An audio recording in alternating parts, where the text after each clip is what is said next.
Have you been thinking about starting a podcast? Well, let me tell you about Anchor. Anchor is totally free and it is very easy. In addition to it being easy, they provide the tools so you don't have to look anywhere else. They also distribute your podcast to several other platforms so you don't have to do any of that work. Additionally, you can make some money while doing your podcast through Anchor. Go ahead and download the Anchor app or go to anchor.fm and start your podcast today. You will enjoy.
You want some sex.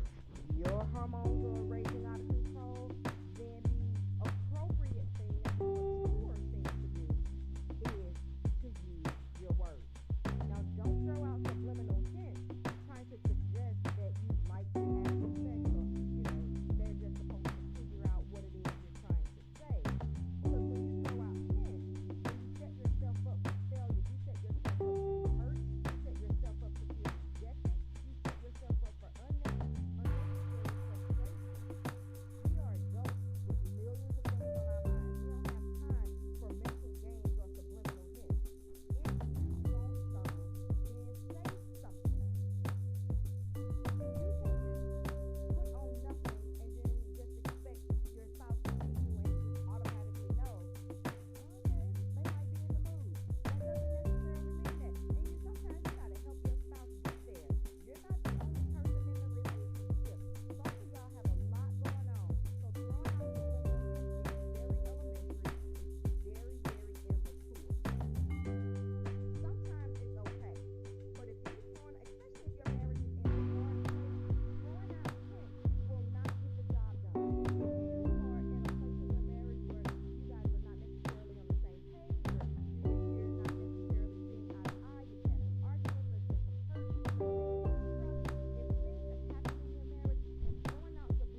is we got to stop sneaking around when it comes to sex. Now, I mentioned that in the last episode, but want to elaborate on that for a moment. By sneaking, I mean not wanting to do things in the presence of your spouse. Like the issue of, let's talk about the issue of masturbation. It's been drilled into us forever that it is wrong, and those who continue to do it privately, then yes, you are opening up yourself to spirits of perversion and all kinds of demonic forces. You're opening yourself up when you are doing masturbation. If you are married and you and your spouse can get together and y'all can mutually touch and arouse each other, or you touch yourself in the presence of your spouse, that is turning up the forms of erotica, okay? And then you're also stepping into an area of education. You can show your spouse during that moment how, when, where, how to touch, when to touch, where to touch. And by them seeing your responses and your actions, then you have actually taught them some things that you like. But if you're going to keep doing it by yourself or, trying to hide it, then yes, that is totally and completely wrong. But you don't have to sneak any longer. You're married. You two can come together and you can mutually be in each other's presence, agreed upon, and everything will be just fine. That can turn a spouse on like never before.